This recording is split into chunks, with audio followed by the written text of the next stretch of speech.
नमस्कार, आप देख रहे हैं टीवी 27 न्यूज़। मैं हूं आपके साथ आलोक द्विवेदी। आज हम बात करेंगे उस डेलीगेशन की, उस प्रतिनिधिमंडल की जो प्रतिनिधिमंडल विदेशों में जा रहा है और ऑपरेशन सिंदूर की कहानी कहने के लिए जा रहा है। ये जो डेलीगेशन है इसमें से लगभग 51 सांसद शामिल किए गए हैं। 31 सांसद एनडीए के हैं, 30 सांसद, 20 सांसद अपोजिशन पार्टियों के हैं, गैर एनडीए दलों के हैं। ये सारे सांसद विदेशों में जाएंगे, भारत की कहानी बताएंगे, ऑपरेशन सिंदूर की सफलता के बारे में बताएंगे। और इस विषय पर चर्चा के लिए हमारे साथ तमाम खास मेहमान भी जुड़ेंगे। हमारे साथ इस मुद्दे पर जो खास मेहमान जुड़ने वाले हैं उनका नाम भी बताएंगे, लेकिन ये बहुत अहम विषय, बहुत अहम बात। भारत के तमाम सांसदों का डेलीगेशन आज से रवाना हो रहा है विदेश के लिए। ये सारे सांसद भारत की तरफ से ऑपरेशन सिंदूर की सफलता के बारे में विदेशों में बताएंगे जाकर, और आज से ये पहला डेलीगेशन निकलना शुरू हो जाएगा। इस डेलीगेशन को लेकर तमाम सारे मुद्दे भी उठे, तमाम सारी राजनीति भी हुई, और आतंकवाद पर पाकिस्तान को दुनिया में बेनकाब करने की जो कूटनीतिक मुहिम की शुरुआत आज से होने जा रही है वो बहुत अहम है। शिवसेना सांसद श्रीकांत शिंदे के नेतृत्व में आज पहला सर्वदलीय समूह खाड़ी देशों के लिए रवाना हो रहा है। ये समूह संयुक्त अरब अमीरात, लाइबेरिया, कांगो गणराज्य और सिएरा लियोन जाएगा। इस समूह में बीजेपी सांसद बांसुरी स्वराज, आईयूएमएल के सांसद मोहम्मद बशीर, बीजेपी सांसद अतुल गर्ग, बीजू जनता दल के सांसद सस्मित पात्रा, बीजेपी सांसद मनन मिश्रा और पूर्व सांसद एसएस अहलूवालिया शामिल हैं। इस समूह में राजनयिक सुजन चिनाय भी होंगे। इसी तरह 7 सर्वदलीय समूह बनाए गए हैं जिनमें अलग अलग पार्टियों के 51 सांसदों को शामिल किया गया। जैसा मैंने पहले भी बताया, सर्वदलीय समूह में इन सांसदों के चयन को लेकर और इनके विदेश दौरे को लेकर विपक्ष के कई दलों ने कई तरह के सवाल उठाए थे, जिन्हें अब मना लिया गया है। शिवसेना उद्धव गुट के नेता संजय राउत ने तो यहां तक कह दिया था कि यह सरकारी खर्चे पर विदेश घूमने का कार्यक्रम है। सरकार ने शिवसेना यूबीटी से सांसद प्रियंका चतुर्वेदी को दल में शामिल किया है, लेकिन संजय राउत की मांग थी कि उनकी पार्टी को किसी एक दल का नेतृत्व करने का मौका भी दिया जाना चाहिए था।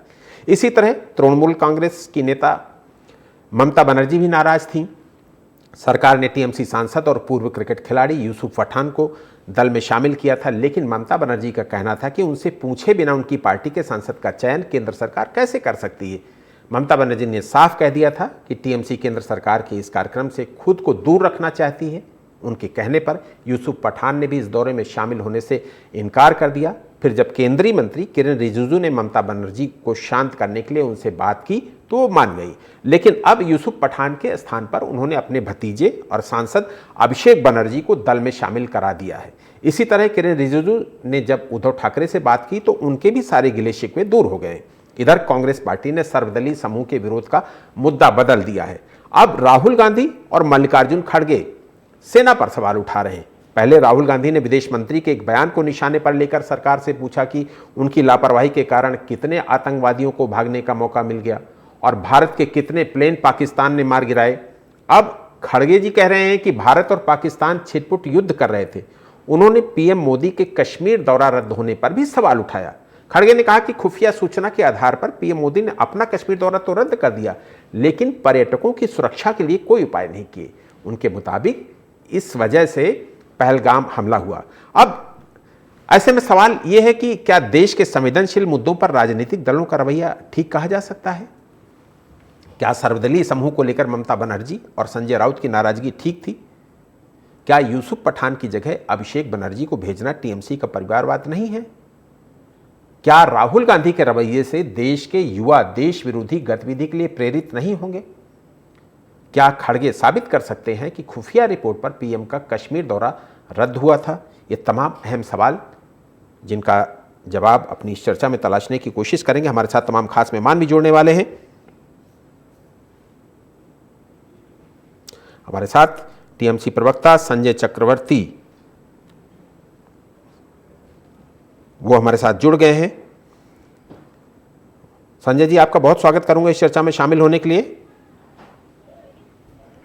संजय जी, आपको मेरी आवाज आ रही है? हाँ बिल्कुल आ रही है। आपको आ रही है? जी बिल्कुल। जी बताइए। संजय जी, ममता बनर्जी के कहने पर टीएमसी की ओर से यूसुफ पठान की जगह अब उनके भतीजे अभिषेक बनर्जी को भेजा जा रहा है। क्या ये परिवारवाद का संकेत नहीं है? जी नहीं, वो पहली बात तो है राष्ट्रीय महासचिव है और कई बार के सांसद भी है। बात संजय जी प्रोफाइल की है। यूसुफ लीजिए। पठान अंतर्राष्ट्रीय क्रिकेटर रहे। आप ये समझिए कि उनकी जो मैं पहचान यहाँ विश्व में है, एक वैश्विक सेकंड स्तर पर। जी बिल्कुल, आप बोलिए बोलिए। बोलने दीजिएगा। पहली बात तो ये है कि कोई क्रिकेट टीम का सिलेक्शन नहीं हो रहा है। जी ध्यान जी। रखिएगा, ठीक है। यूसुफ पठान भले ही देश विदेश में कितने भी फेमस क्यों ना हो, लेकिन राजनीति में अभी काफी सीख रहे हैं। पहली बार के सांसद बने हैं, तो सांसद वहां पे जाना, जब वहां प्रेस कॉन्फ्रेंस होगी, जब सांसदों से सवाल जवाब किए जाएंगे, तो उसकी जगह पे जो है अगर यूसुफ पठान कहीं से भी मतलब जो है उस जवाब नहीं दे पाए तो हमारे देश की बदनामी होगी। हम लोग पहले देश को रख करके आगे सोचते हैं, उसके बाद हम सोचते हैं कि कौन क्या है। तो जो पार्टी का हर चीज, हर देश के बारे में, हर चीज के बारे में जानकारी रखेगा, क्योंकि ये देश का मामला है, ये किसी घर की राजनीति का मामला नहीं है कि हम विरोध करेंगे ये करेंगे। हमें देश के बारे में, हमें अपने सेना के शौर्य के बारे में लोगों को जानकारी देने की, विदेशों में जाकर जानकारी, वहाँ प्रेस कॉन्फ्रेंस भी होंगे, तो वहाँ पे कोई अनुभवी इंसान ही अगर जाएगा तो वो अच्छी तरीके से हैंडल कर सकेंगे। इसमें कहीं कोई परिवारवाद नहीं, कहीं कोई ऐसी कोई बात नहीं है। अगर 2 सांसद भेजे जाते तो हमारे पास उसका भी रास्ता था कि हम किसको भेज सकते हैं।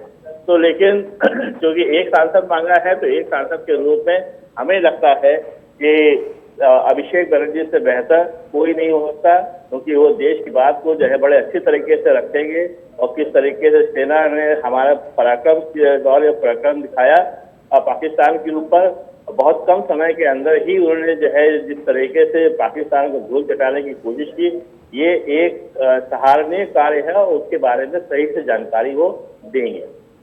जी, हमारे साथ बीजेपी प्रवक्ता रज्जन पांडे भी जुड़ गए हैं। रज्जन जी, आपका बहुत स्वागत करूंगा इस चर्चा में शामिल होने के लिए। रज्जन जी का फिलहाल फ़ोन कट गया है। संजय जी हमारे साथ लगातार बने हुए हैं।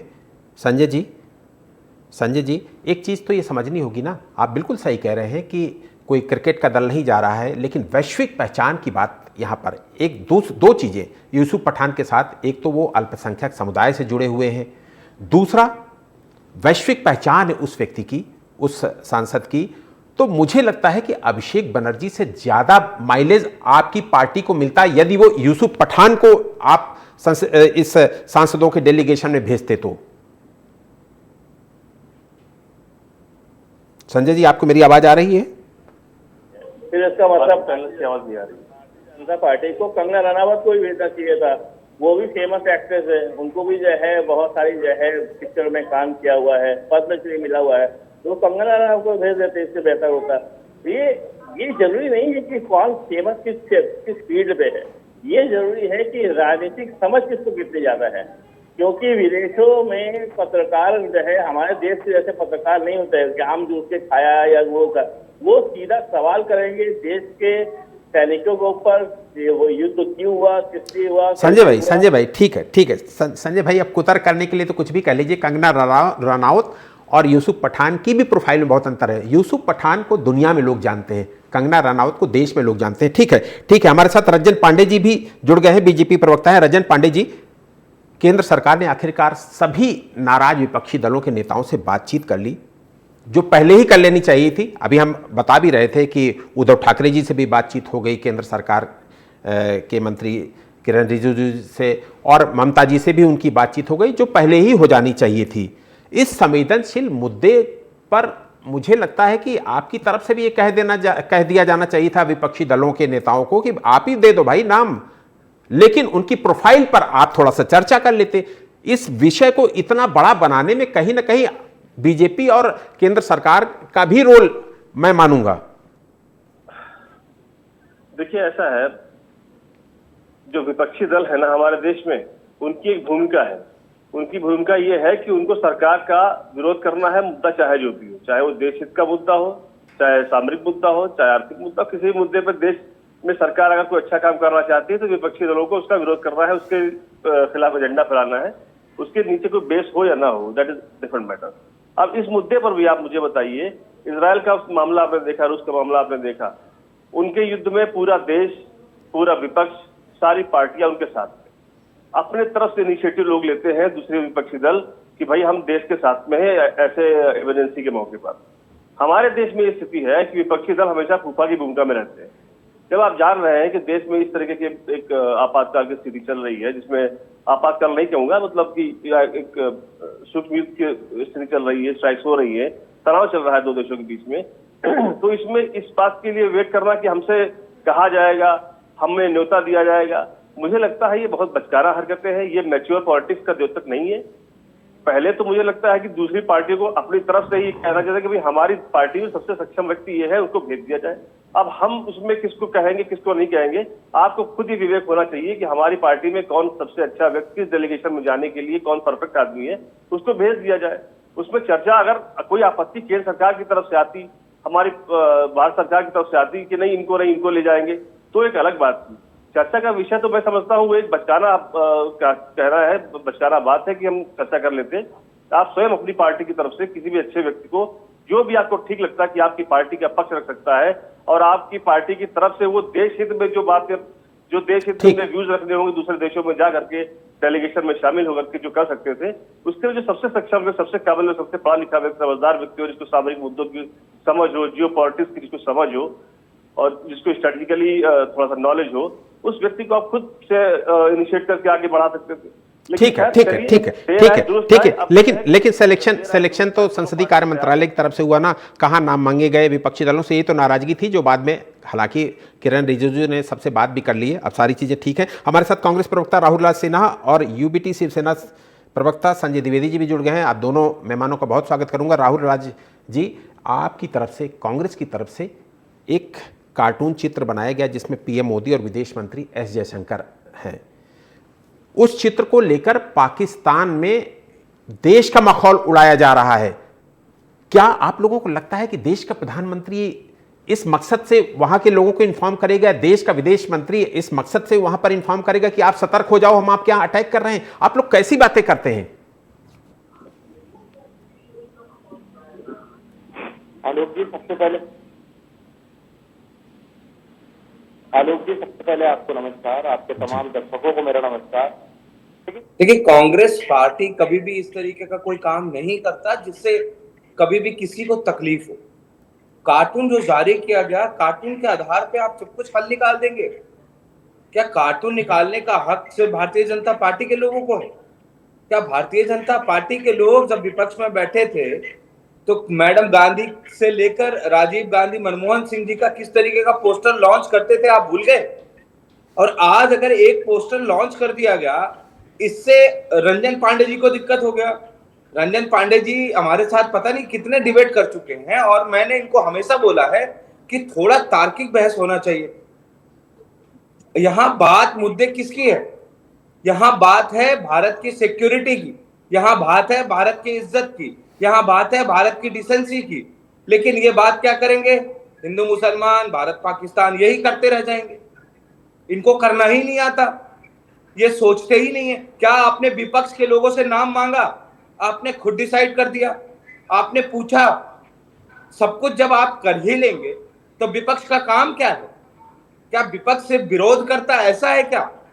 अभी ये कह रहे थे विपक्ष का काम है सिर्फ विरोध करना। अरे भैया, विपक्ष का काम विरोध करना नहीं है। हमारे नेता माननीय मल्लिकार्जुन खड़गे जी ने भी ये कहा और राहुल गांधी जी ने भी ये कहा कि भारत के साथ, भारत के सत्ता के साथ विपक्ष का एक एक कार्यकर्ता खड़ा है। आप पाकिस्तान के खिलाफ एक्शन लीजिए ना। इतना अच्छा मौका था, इन्होंने जाने दिया। क्या दिक्कत था जी? किस चीज की तकलीफ थी इनको? ठीक है राहुल भाई। संजय द्विवेदी जी, AIMIM एक तरीके से आप देखिए कि बीजेपी की घोर विरोधी पार्टी है, लेकिन इस मुद्दे पर ओवैसी और उसके नेता साफ कह रहे हैं कि पाकिस्तान पड़ोसी मुल्क नहीं बल्कि दुश्मन देश है, और आप शिव सैनिक होकर इन मुद्दों पर राजनीति कर रहे हैं। संजय राउत जी क्या कह रहे हैं आपको सब पता है, तो निश्चित रूप से आप पर भी सवाल खड़े होते हैं कि आप तो राष्ट्रभक्त पार्टी हैं, आपको तो इस मुद्दे पर बिल्कुल भी राजनीति नहीं करनी चाहिए थी, लेकिन आपकी तरफ से सबसे ज्यादा राजनीति की गई। संजय जी देखिए आलोक जी, सबसे बड़ी बात यह है कि आतंकवाद के हम समर्थन नहीं, आतंकवाद के विरोध में, और सरकार का साथ भी दे रहे हैं। लेकिन अभी जैसा आपने कहा, संसदीय कार्य मंत्रालय माननीय किरण रिजिजू द्वारा उद्धव ठाकरे से बात की गई, ममता बनर्जी से भी बात की गई। क्या यही काम जब हम 11 सदस्यीय दल गठित कर रहे थे तो सबको बुला के बात नहीं होनी चाहिए थी क्या? इसके मतलब तानाशाही कौन कर रहा है? तो आतंकवाद के खिलाफ लड़ने के लिए अगर आप तानाशाही कर रहे हैं तो हमें तो बताना पड़ेगा ना आपको कि भाई आप ये गलत कर रहे हैं। जैसे कि हमारे भारतीय जनता पार्टी प्रवक्ता ने बात कही कि सरकार का विरोध करना ही एक वजह काम है। कैसे भाई है? हम 3 काले कानून जो थे हमारे किसानों के लिए, उनका विरोध कर रहे थे, उसका आप सब समर्थन कर रहे थे। फिर क्या वो प्रधानमंत्री जी को वापस दे दिए। हम यही तो बात कर रहे हैं कि अगर ममता बनर्जी से नाम पूछा गया होता, उद्धव ठाकरे से नाम पूछा गया होता, कांग्रेस से नाम पूछा गया होता, तो उसमें क्या आप बता रहे थे? अगर हम अगर नाम स्वयं पार्टी चला रहे हैं, पार्टी अध्यक्ष है, क्या आपको इतना अधिकार नहीं है कि अपने 3 सांसद को कहा भेजे? अगर ये भी अधिकार से छीन लेंगे तो पार्टी तोड़ा देंगे। जैसे पार्टी तोड़ रहे हैं, तोड़ दिया, एनडीपी तोड़ दिया, चुनाव से मिलकर लोग से कहा आ गए।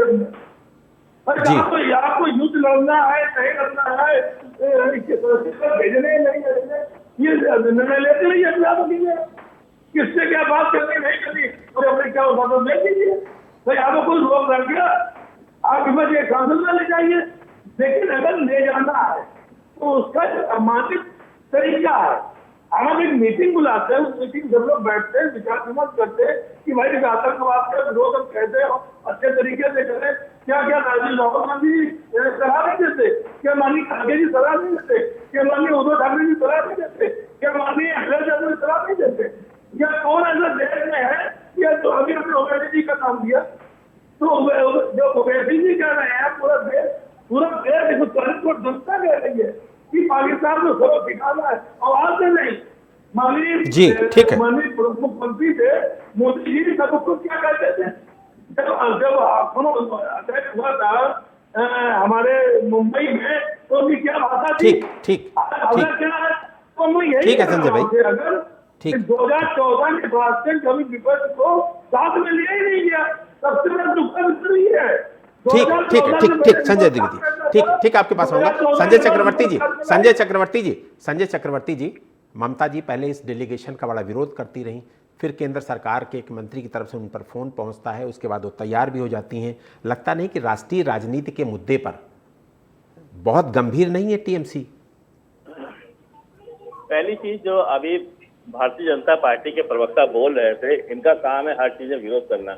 ये भूल गए कि जब युद्ध शुरू हुआ था पूरा देश, पूरा विपक्ष इनके साथ खड़ा हुआ था, इनके हर फैसले में समर्थन कर रहा था। ये झूठ बोल रहे हैं। दूसरी बात, अगर आप गलत काम करेंगे तो गलत काम का विरोध देश के अंदर होगा, क्योंकि हम विपक्ष में हैं।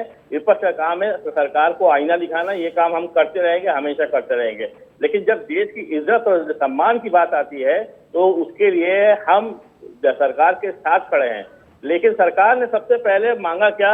उन्होंने कहा कि सरकार ने मांगा डेलीगेशन के लिए आप नाम दे दीजिए, अपनी पार्टी के नाम दे दीजिए। जब हम लोगों ने नाम दिया, कांग्रेस ने नाम दिया, तो कांग्रेस का नाम को दरकिनार करके उन्होंने शशि थरूर का नाम उठा लिया। तो आपने मांगा ही क्यों था? हमको आपसे मांगा क्यों था? आपने यूसुफ पठान को ले लिया था। आप अभी यूसुफ पठान के बारे में बड़ा फेमस है, वो फेमस नहीं है। फेमस के वो क्रिकेट के क्षेत्र में, राजनीतिक क्षेत्र में कहीं कोई फेमस नहीं है। यही इसीलिए मैंने कहा था कि कंगना रनावत की बात मैंने कही थी, वो भी फेमस है क्योंकि उनका भी तो बाहर जाकर जो है पिक्चर देखी जाती है, पहली चीज। दूसरी बात ये है कि हमारा जो डेलीगेशन होगा वो भारत के लिए होगा, ठीक, वो ना कि सरकार के लिए होगा, वो देश के लिए होगा। और देश के लिए जो सबसे सक्षम व्यक्ति है वो उसको भेजा जाना चाहिए, वो जाएगा तो बात करेगा। कांग्रेस से 4 नाम मांगे गए थे, एक नाम आनंद शर्मा के बारे में बोल करके उनको दरकिनार कर दिया कि वो सांसद नहीं है। तो आलूवालिया सांसद है क्या? आलूवालिया को आप क्यों लेके जा रहे हैं? वो तो सांसद नहीं है। तो आपकी मनमर्जी हर जगह पे राजनीति ठीक है संजय चक्रवर्ती जी है कि ये विपक्ष को ही आपस में जो है लड़ा देने वाली बात करके बिल्कुल अपनी राजनीति को साधने की कोशिश कर रहे हैं। ठीक। रजन पांडे जी, बीजेपी ने भी एक चित्र जारी किया है, राहुल गांधी और पाकिस्तान के सेना प्रमुख का एक कार्टून बनाकर जारी किया है। क्या केंद्र सरकार का नेतृत्व कर रही बीजेपी के लिए एक शोभा देता है कि अपने ही देश के एलओपी जो लोकसभा में विपक्ष का नेता है उसका इस तरीके से मखौल उड़ाएं, पाकिस्तान सेना प्रमुख के साथ उसके कार्टून बनाएं और उसको सार्वजनिक करें, उसको चारों तरफ फैलाएं? देखिए आलोक जी, ये जो चित्र आप जिस चित्र की बात कर रहे हैं, ये मुझे नहीं लगता कि भारतीय जनता पार्टी के ऑफिस दफ्तर से बनाए करके जारी किया गया है। ये किसी ने बना दिया होगा हंसी खेल में। और बाकी आप चित्रों की जैसे बात कर रहे हैं तो आप कांग्रेस को देखिए ना, कांग्रेस ने अभी जो चित्र जारी किया था जिसमें माननीय विदेश मंत्री जी थे, मोदी जी थे, उसके पहले चित्र जारी किया था जिसमें गायब लिखा हुआ था। तो ये चित्रों का जो सिलसिला है ये तो 1947 के बाद से कांग्रेस ने चला रखा है ना। कि चित्रों के माध्यम से दूसरी पार्टियों का मखौल उड़ाना, दूसरे पार्टी के नेताओं का मखौल उड़ाना, उनका अपमान करना, ये तो कांग्रेस पार्टी का काम है, ये हमारी पार्टी का काम नहीं है। और आज सोशल मीडिया के युग में कोई भी चीज को वायरल करना बहुत बड़ा टास्क नहीं है आलोक। वो तो कोई भी चीज अगर थोड़ा सा आउट ऑफ वे आके मीडिया पे तैयार जाती है तो उसको तो लोग वायरल कर देते हैं। 140 करोड़ की जनता हमारे यहाँ देश में, तो उसको वायरल करने में तो कोई बहुत बड़ा काम नहीं है। जी ठीक है। अगर किसी भाजपा के किसी नेता ने इस पे कोई टिप्पणी करी होती तो मैं समझता उसको गंभीरता से ले जाना। ठीक है। राहुल राज जी, आपको ऐसा नहीं लगता कि राहुल गांधी चूंकि युवाओं की पसंद है, 99 सांसदों के साथ कांग्रेस इस बार आई है, लोकसभा में विपक्ष के नेता हैं, उनके एक एक शब्द की महत्ता है, वो एक एक शब्द बोलते हैं तो उससे लोगों को प्रेरणा मिलती है। और वो जिस तरीके से देश को घेरते हैं, जिस तरीके से ऑपरेशन सिंदूर को उन्होंने घेरा, उससे लगता नहीं कि युवाओं के अंदर एक गलत प्रेरणा, राष्ट्र विरोधी प्रेरणा घर कर जाएगी। क्योंकि राहुल गांधी एक विपक्ष के नेता भी हैं, लोकसभा में विपक्ष के नेता हैं, बड़े ओहदे पर बैठे हुए हैं, उनका एक एक शब्द बहुत महत्वपूर्ण है। राहुल राज, दिक्कत क्या है आलोक जी? आज सत्ता के लालुपता में लोग इतना व्यस्त हैं कि उन्हें सत्ता पसंद है। मैं 2-3 बातें आपको पहले बता देता हूं। सबसे पहले इन्होंने बोला गायब का पोस्टर, यानी कि गायब का मतलब ये समझते हैं नरेंद्र मोदी है। हमने तो किसी का पोस्टर वहां फोटो लगाया नहीं था, हमने तो सिर्फ स्ट्रक्चर डाला था। इसका मतलब उस स्ट्रक्चर से ये कंफर्म कर रहे हैं कि वो नरेंद्र मोदी जी ही थे। चलिए धन्यवाद, आपने कम से कम ये तो पहचाना कि वो गायब है, विदेश में ही रहते हैं। दूसरी बात, एक राजनीति वो भी थी जब यूएन में बोलना था तो कांग्रेस की सरकार में अटल बिहारी वाजपेयी को भेजा गया कि ये व्यक्ति सबसे अच्छा बोलकर आएंगे और देश का नाम ऊंचा करेंगे। लेकिन आज क्या हो रहा है? अगर राहुल गांधी जी कुछ सजेशन दे तो देश विरोधी, राहुल गांधी जी कुछ बात करे तो देश विरोधी, कुछ कहना हो तो देश विरोधी, कुछ नहीं कहना हो। राहुल भाई एक 10 सेकंड के लिए आपको रोकूंगा। राहुल गांधी जब ये हिसाब मांगते हैं कि कितने विमान गिरे हैं, तो क्या उनको अपनी एयरफोर्स पर भरोसा नहीं है? क्योंकि एयरफोर्स ने पीसी करके साफ कहा था कि भारतीय फाइटर प्लेन सुरक्षित हैं और सभी पायलट सुरक्षित हैं। तो राहुल गांधी को अपनी फौज पर भरोसा नहीं है, अपनी एयरफोर्स पर भरोसा नहीं है। ऐसे सवाल क्यों खड़े किए जा रहे हैं कि हमें बताया जाए कि कितने विमान गिरे? राहुल भाई, देश को यह जानने का पूरा हक है आलोक जी कि आपने जो भी एयर स्ट्राइक किया या जो भी आपने कार्रवाई की वो देश के सामने आना चाहिए कि आपने किस तरीके का जवाब दिया, कितने हेलीकॉप्टर गए थे, कितने एयरफोर्स की टीम गई थी, कितने लोग गए थे, कितने हमने सेना की शहादत दी है। ये देश अगर जानना चाहता है तो इसमें दिक्कत क्या है, ये बताए ना। ये तो इंडियन फोर्स के ऑफिसर्स प्रेस कॉन्फ्रेंस करके बता तो रहे हैं, अब कैसे बताएं उनको? आप तरीका बता दीजिए कि हाँ ऐसे हमको जानकारी चाहिए। क्या एक कांग्रेस का मानना ये रहता है कि कोई भी ऑपरेशन हो, कोई भी युद्ध हो, कोई भी स्ट्राइक हो, उसका वीडियो बनाया जाए और इन लोगों को सत्यापित किया जाए। चर्चा नहीं कर सकते? भाई साहब, देश की सामरिक व्यवस्था को देखिए, देश की सुरक्षा से राहुल गांधी जी ने बार-बार ये बोला कि 2 सिक्योरिटी संसद खोलकर चर्चा की जाए, सिक्योरिटी का मामला है ये। की जाए, हर चीज को पब्लिक नहीं किया जाता है, रेजुलेशन पास किया जाए कि समाचार चैनलों पे प्रसारित करवाया जाए, ये सिर्फ अपने फायदे के लिए। आपने देखा होगा इस तरीके से देश की IRCTC की सुरक्षा टिकट अगर कोई ले रहा है, देश देख रहा है, नीचे ऑपरेशन सिंदूर का प्रचार प्रसार शुरू हो चुका है। ये क्या है? देश देख रहा है किस तरीके से आप सिंदूर का किसी पार्टी और किसी सत्ताधारी का है, वो देश की सेना की गर्व है और देश के सेना के द्वारा किया गया हर एक भारतीय का गर्व है। इसको भारतीय जनता पार्टी अपने सत्ता को लोलुपता में क्यों प्रचार प्रसार करना चाहती है? भारतीय जनता पार्टी के बड़े बड़े नेता ऑपरेशन सिंदूर का पोस्टर लगाए घूम रहे हैं। क्या ऑपरेशन सिंदूर भारतीय जनता पार्टी ने किया? क्या ऑपरेशन सिंदूर को भारतीय जनता पार्टी के सत्ताधारियों ने किया? नहीं, देश के सेना ने किया है। इसकी पूरा 100% सेना ने किया है, तो सेना तो आपकी विपक्ष में नहीं है ना। सेना पे भरोसा करिए। सेना के वीडियो क्यों मांग रहे हैं भाई? सिर्फ राजनीति अगर सेना देश की है, आप ये मानते हैं सेना देश की है, पार्टी की नहीं है, तो सेना के काम पे भरोसा करिए ना। आपकी पार्टी को, राहुल गांधी जी को सेना के काम पे भरोसा होना चाहिए। माननीय मल्लिकार्जुन खड़गे जी को भरोसा होना चाहिए। पांडे जी आवाज वो मीडिया में आके बयान देते हैं, देश जो है आप बोले जा रहे हैं युद्ध के माहौल से गुजर रहा होता है, और वो मीडिया में आकर के कहते हैं कि इस जो पहलगाम में हमला हुआ उसकी जानकारी सिक्योरिटी एजेंसीज को थी। अरे किस सिक्योरिटी एजेंसी को जानकारी दी, जरा बताइए हमको नाम उसका।